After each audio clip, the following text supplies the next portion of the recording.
আজকে তো একাদশী, আমি একাদশীর উপবাস ছিলাম। দুপুরবেলা রান্না বাড়া শেষ করে স্নান করে সোজা চলে আসলাম আমার বড়জার বাসায় ফুল নিতে। ওই বেচারাকে আগেই ফোন দিয়ে বলে রাখছিলাম আমার জন্য ফুল রেখে দিতে, পূজা দিব।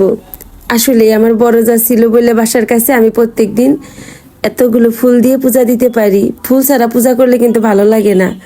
ফুলগুলো আমার বড়জা দেয়, আমি পূজা দিই, কি যে শান্তি লাগে ফুল দিয়ে পূজা করলে। আসনটা কত সুন্দর লাগে দেখতে। আজকে একাদশী, উপবাস ছিলাম, আমি পূজা দিলাম, পূজা দিয়ে তারপরেই তো এখন প্রসাদ খাবো। আর আমার সবচাইতে প্রিয় ফল হচ্ছে ড্রাগন ফল। আমার যে কি ভালো লাগে খেতে এই ফলটা। আমার ছেলেরা কেউ পছন্দ করে না, ছেলেদের বাবা তো পছন্দ করেই না। সকাল থেকে ঘরে সব কাজ শেষ করে রান্না বাড়া করে স্নান করে পূজা দিতে দিতে বেলা 5টা বেজে গেল। দুপুরবেলা সোমাদিকে ফোন দিয়ে বলছিলাম সোমাদি 4:45টার দিকে হাঁটতে যাব। আমি প্রসাদ খাচ্ছি বসে, তখন 5টা বাজে। তাড়াতাড়ি প্রসাদ খেয়ে রেডি হইলাম। এর মধ্যে দেখি সোমাদি আমাকে বাসার নিচের থেকে ডাকতেছে, কই রে পুতুল তাড়াতাড়ি নাম। দৌড়াই রেডি হয়ে বাসার নিচে আসলাম। এই যে আমি আর আমার সোমাদি দুজনে মিলে অনেক দিন পরে কি প্রায় 2 বছর পরে হাঁটতে বের হইলাম। আগে আমরা প্রত্যেক দিন একসঙ্গে দুজনে হাঁটতাম। প্রত্যেক দিন বিকাল হইলেই মাথায় থাকতো যে আমরা দুজনে হাঁটতে বের হব, ঝড় বৃষ্টি যাই হোক আমাদের হাঁটতে যাইতেই হবে। হাঁটতে না গেলে ভালোই লাগতো না। দেখতাম আকাশে মেঘ হয়েছে, তাও দুজনে বলতাম কি চলেন তো ঝড় বৃষ্টির আগেই চলে আসতে পারবো। তো আজকে অনেকদিন পরে হাঁটার উদ্দেশ্যে বের হয়েছি। কিন্তু আসলে অনেক দিন হয়েছে আমরা দুজনে একসঙ্গে হাঁটতে বের হই না, গল্প করি না, মন খুলে হাসি না। তো এই জন্যই দুজনে একসঙ্গে বের হইলাম। আমরা আসলাম রামকৃষ্ণ মিশনে।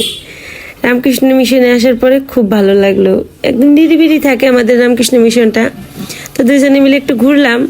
রামকৃষ্ণ মিশনে এসে সবাই আসলে ফুল নিয়ে যায়, আর আমরা দুজনে আটকা পড়লাম এইখানে শাকগুলোর কাছে।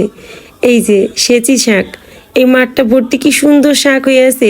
সমাধি নাকি এই পর্যন্ত এই শাক এখনো খাই নাই, কিন্তু এই শাকগুলো না আমারও অনেক ভালো লাগে।